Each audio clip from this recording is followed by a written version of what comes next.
Hi crafty friends.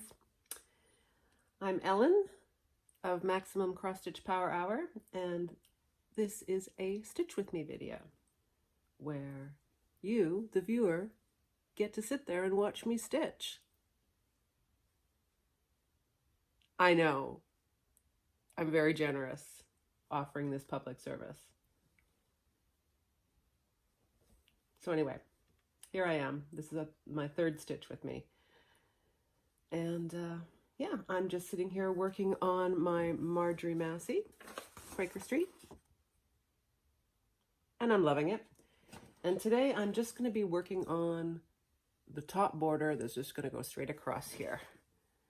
See the very top border there. It's just like a little jagged triangle thing.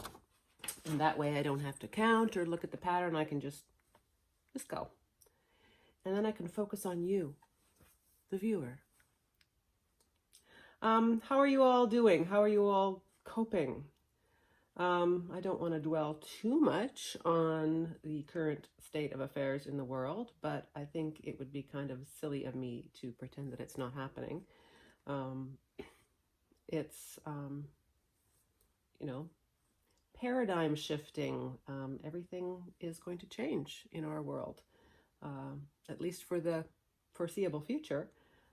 The way we communicate, the way we shop, the way we take care of our friends and our family, the way we view our public services, and the way we value our public services, and the way we value our frontline workers. I mean, as if we didn't already appreciate what they're doing. Our frontline healthcare workers are, you know, they're heroes, right? Never mind basketball players. Let's talk about ER nurses for a while. Anyway, you all know how I feel about nurses and how they can basically just, I love them. My brother is a nurse, and he works in a seniors care home, and he lives in the town that we grew up in. It's a small town, about 8,000 people, and they just got their first case of COVID-19. So it's, you know, it's getting everywhere, and it will get everywhere. But okay, enough. Have you stocked up on anything? I hope you're not hoarding, going out and hoarding. I hope you're not one of those people who went out and bought 40 rolls or 40 packages of toilet paper. What are you stocking up on? Luckily, Brian and I have been hoarders for years, and we bought a lot of toilet paper 2 months ago, before any of this started. So we have a little bit of stock, but it will run out, and hoping, you know, in these desperate times that I will be able to wipe my bum in the manner to which I have become accustomed. Your toilet is usually near a bathtub or a shower. If things get really desperate, you can just jump in the shower. What do babies do? Or what do we do with babies? They use rags and then wash them in very hot water and bleach. I mean, it won't come to that. They're still making toilet paper. But yeah, I guess it's a very human response. I shouldn't be too critical. It's a very human response. Even when there's a blizzard or something, you get people running out and buying 40 loaves of bread just in case, you know, the snow never melts again. It's a human response, but I hope that we're past that at this point. We haven't stocked up on anything in particular. Brian did go and get me 2 very large packages of medjool dates, which are kind of my go-to breakfast. I have a few dates every morning with whatever else I want to have for breakfast. Is this interesting? It probably isn't. I have dates for breakfast. It's good. It's like eating candy for breakfast, and it's good for what ails you. It's good for what you can use all that toilet paper you've been hoarding. Yeah, I talk a lot about poop, don't I? So many positive responses about my poop story in the last Stitch With Me video. Makes me wonder if you guys really aren't my people. You really are my people. You stitch, you like cats, and you like a good poop story. God, I love you. Anyway, yeah, so we haven't been stocking up on anything because grocery stores are going to stay open. There's no way they can't, although they have reduced hours, and they're still going to make food. They're still going to bring food to us so that we can go get it. Yeah. But I mean, we're really only in like the first week maybe of this, and they're saying it could go on for months. So get online and order your stitching now, because I know that none of you really have any stash. You have nothing else to fall back on when you finish your projects. None of us really do. It's going to be dire times. We'll have nothing to stitch.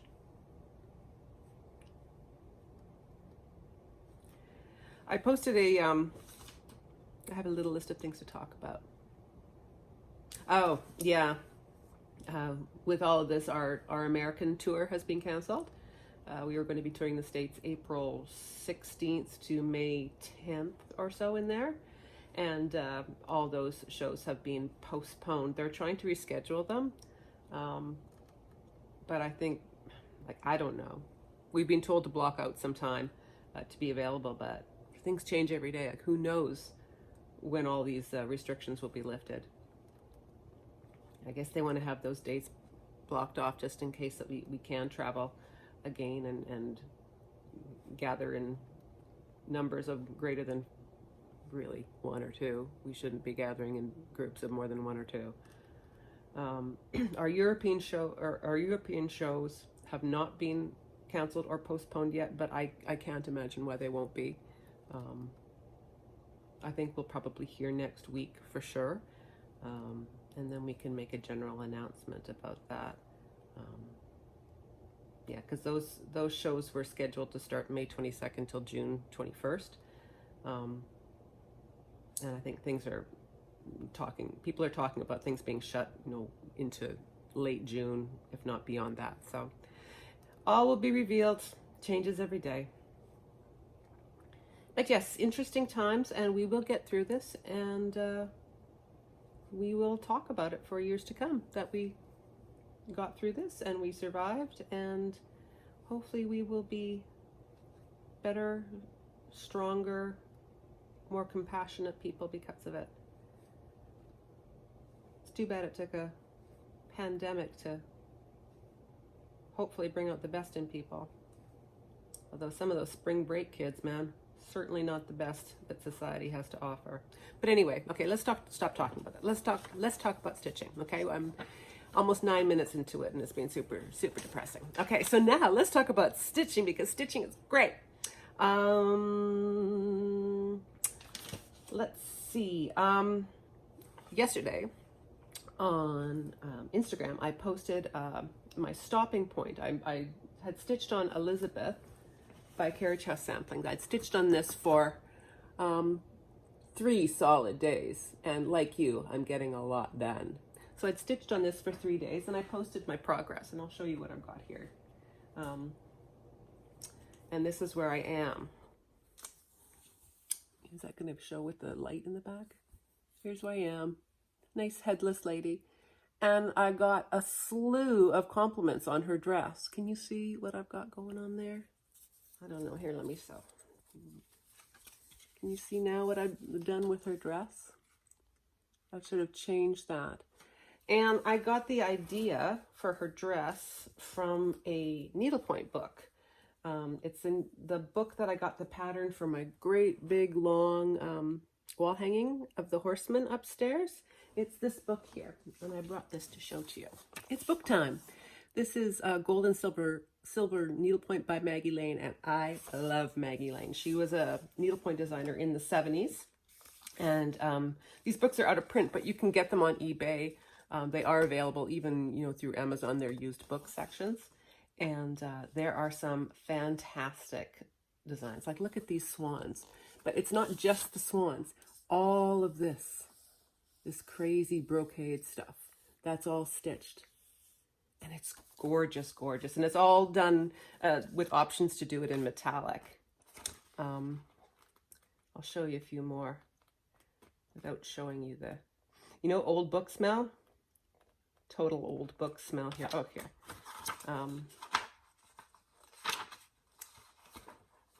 There's this one. This isn't the horseman one I did, but the back is all stitched in gold and silver.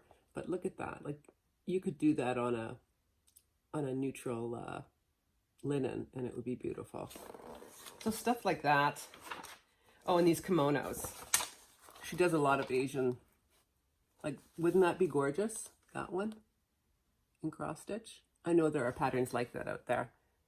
But yeah, this is a great book. And to get to what I wanted to say about this book, the dress that the pattern that I used for the dress on my Elizabeth, I got from this, because this has tons of repeating patterns that you can use for anything, like really beautiful repeating patterns. And so I just thought, well, maybe I'll make her dress a little bit my own. And so that's what I did.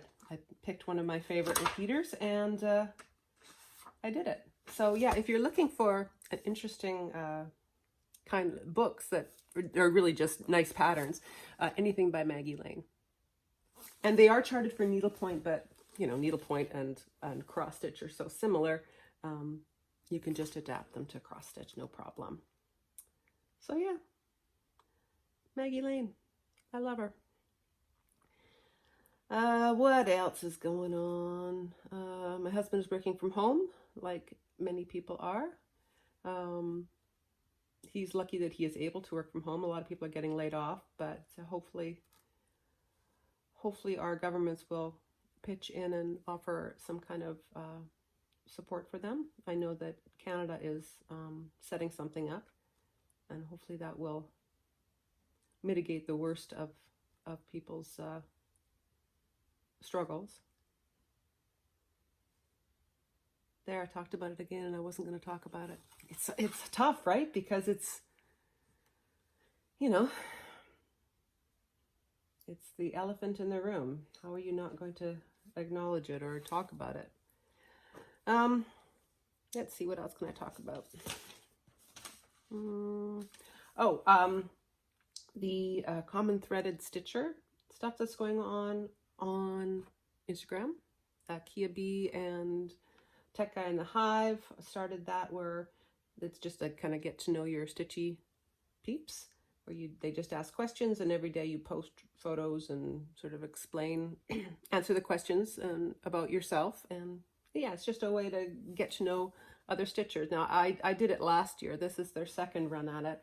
And so I didn't do it this year because I thought, oh, heck, people don't need to know that much about me. Yet I'm willing to tell you about my poo stories. Yeah, people need to know a lot about me, apparently, according to me. Anyway, so I thought I could just go through some of those questions and natter at you, and maybe this is the point at which you turn off the camera or turn off your YouTube and, I don't know, go and make yourself throw up because you are tired of hearing about me. Yeah. Okay, so what's the first question? The first question is introduce yourself, but I'm not going to do that because, hi, I'm Ellen. There, done that.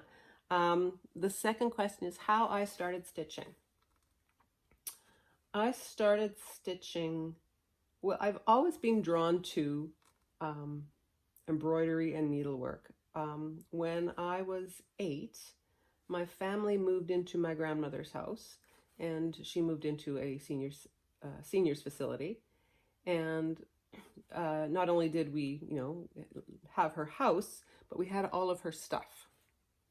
And my grandmother was a great needleworker. She did hardanger, she did embroidery, she did cross stitch, she did needlepoint, she made lace, she sewed. She was very, she was a woman of her era. She made pies from scratch.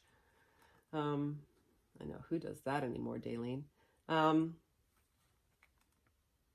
But yeah, she was a great needle worker, and there was lots of stuff around our house hidden in little treasures. And so when we moved in, we stuffed our stuff in amongst all of hers. But there were lots of little cubby holes and crawl spaces in our house because it was a very old house built in 1916. And so, as I got used to my new house, I was exploring all these little nooks and crannies, and there'd be boxes and chests and even like fabric envelopes full of needlework. And I felt like I was finding these treasures, dresses from the 1880s and things like that. beautiful things. And there were a lot of pieces of handwork in there, and I was just fascinated by it. Beautiful colors, just excellent work. And of course, I didn't really appreciate the kind of effort that would have to go into making some of these, but I just thought they were pretty. And I think my mom got me a stamped embroidery kit of a pillowcase. And I think that is the earliest embroidery that I can remember. And I got one pillowcase done and started on the second, but got bored. And that's the last that I can remember of doing embroidery. So I was probably about 10 or 11. It wasn't until many years later I had moved to London, England, and I didn't know many people, and I had to spend a lot of time on my own. And I thought, well, maybe I like embroidery the way it looks. Maybe I'll take it up again. So I went to, it's like a famous sort of, not Selfridges or Harrods or anything like that. It's a little bit more budget than that, but I can't remember. It begins with an F. Anyway, I went to a department store and got a ridiculous little needlepoint kit of a little girl on a swing, a beginner kit, because I needed to teach myself, and I did a horrible job. I didn't know that stitches, like the top leg, had to go in the same direction. I just sort of went in the direction of the stamped piece, and eventually I figured it out, and I got more kits, and I got a little embroidery kit of flowers. I made a pillow that my mother still has of embroidered flowers. But yeah, it just sort of went from there. And then the first sort of real like adult level kit that I bought was from Harrods, and it was by a designer named Annabelle Fox, and she did this, the rug that I showed like eons ago.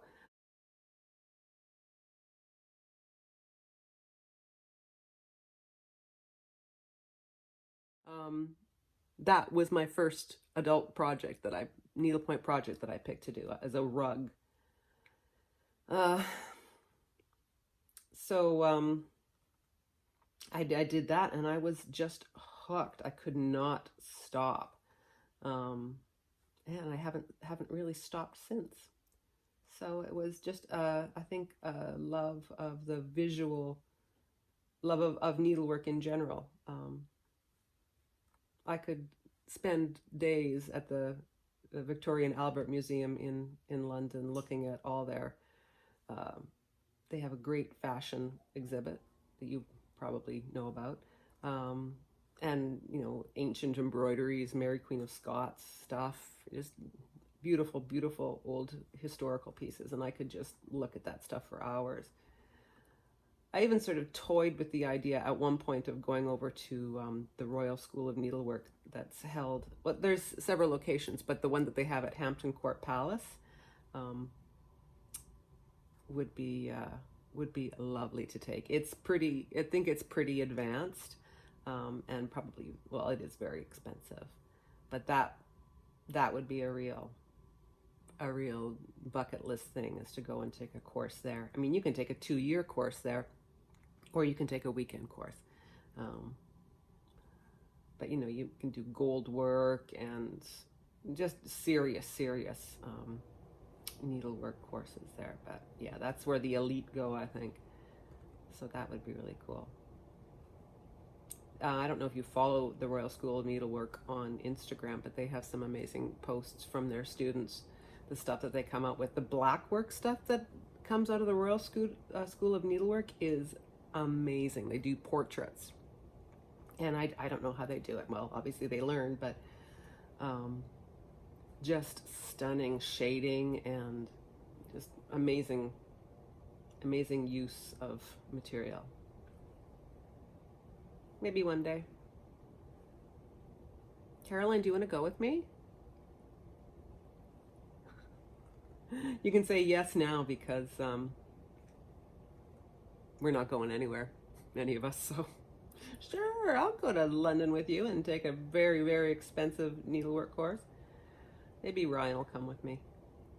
Ryan, do you want to go and live in Richmond and in London for 2 weeks? We'll live off crumpets and tea. Speaking of tea, gonna have a slurp in my "You Had Me at Meow" mug, which is also in French. This was a gift from my mother-in-law. I like it. It's big. Today's going to be a 2-pot of tea day. I usually start my morning with a full pot of tea. And I told my husband that I'm going to have 2 pots of tea today because I'm crazy. All right, next question. Most interesting part of my day. I don't have an interesting part of my day. I get up, I have my pot of tea, and then I empty the dishwasher and scoop cat poop.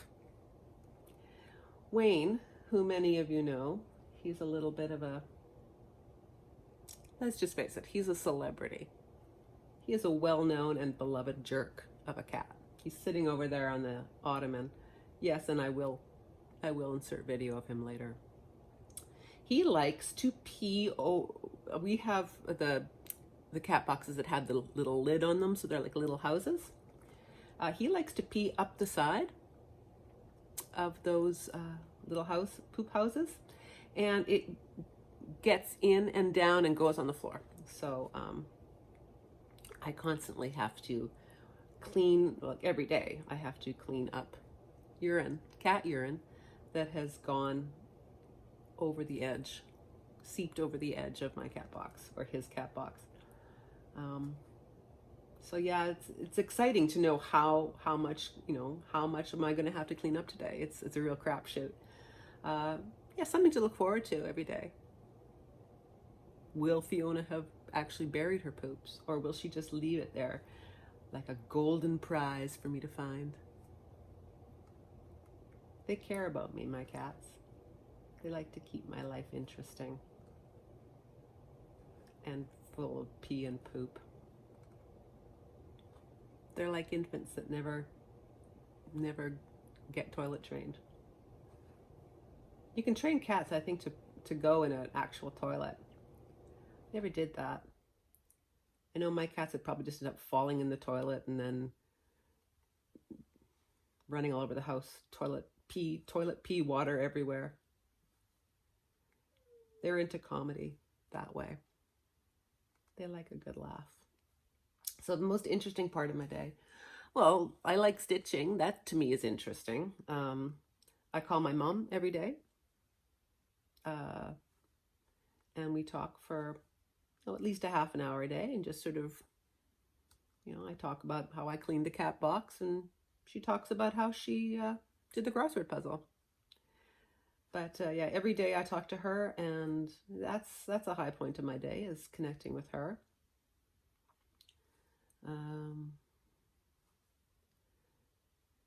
We have, like, Brian and I are creatures of routine. We even with all that's going on, our routine actually hasn't changed much, other than him being home.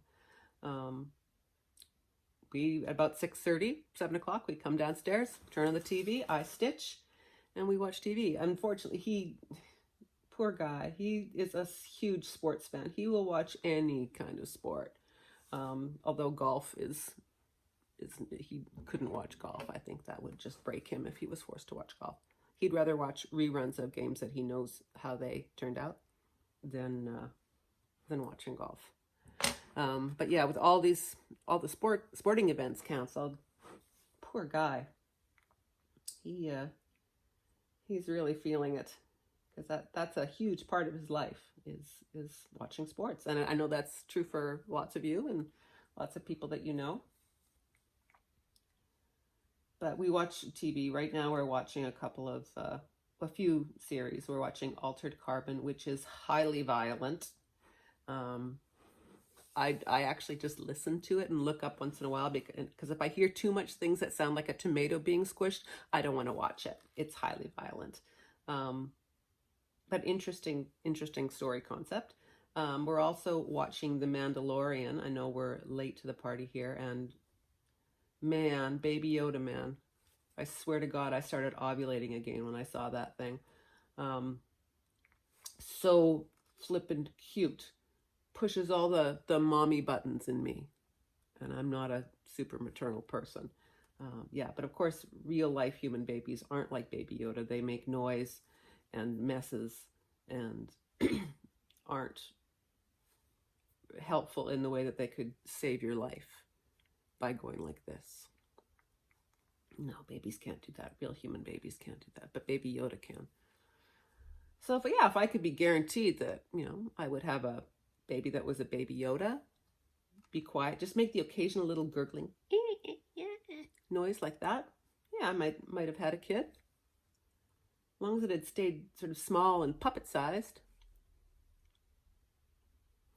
When I'm older, I was going to say when I'm old, but when I'm older and in a care home and I'm drooling into my lap, I hope someone will bring me a stuffed Baby Yoda that I can just hang on to.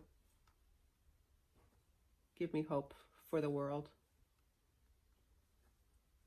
Yeah, so both of the shows that we're watching are kind of dystopian series and future dystopias. Yeah, like I need that. We're also watching Schitt's Creek. We just finished the fifth season and we're starting on the sixth, which is the final season. And oh my God, I'm going to be so sad when that series ends. I just want David and Patrick to be real life people. I mean, they are, but that I could hang out with. But they're not. And the series is ending this year. Maybe I'll just turn around and start the whole thing again. Caroline from Off the Grid was saying the other day that she and her family watch Frasier over and over and over again. I think I might take a page out of her book because that show was funny. Frasier. My mom and I took a trip to London and we saw the guy who was the dad. I can't remember the actor's name, but he played the dad on Frasier, and he was in a stage play, and we went and saw him in it. I think it was Guess Who's Coming to Dinner or something about that. It was something like that. God, it was only 15 years ago. You'd think I would remember. Here, if you want to see. This is a great stitch because you don't have to change colors, which I like. Should I do one more question and then call it? Because we're almost at 30 minutes, and that's plenty of me in one day.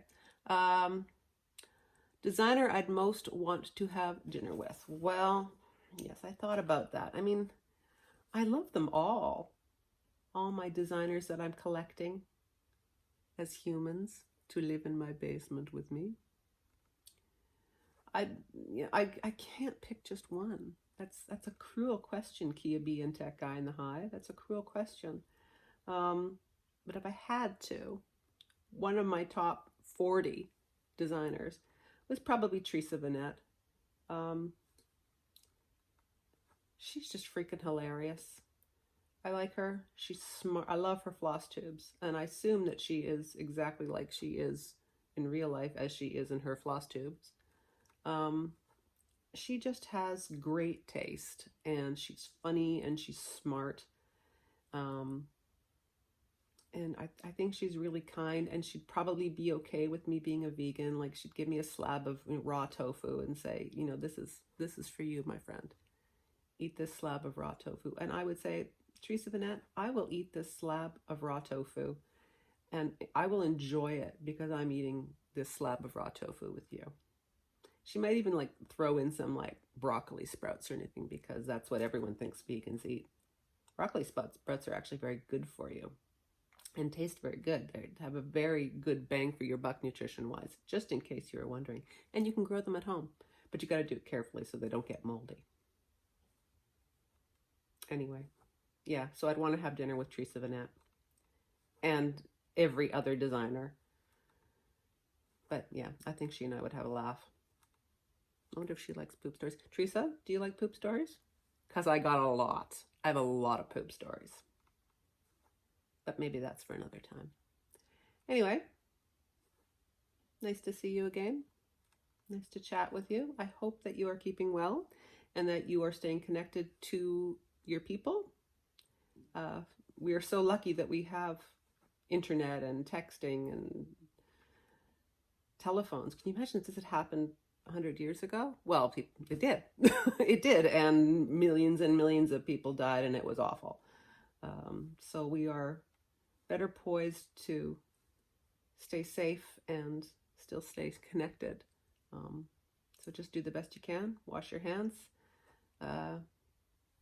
Stay socially distant, but not emotionally distant.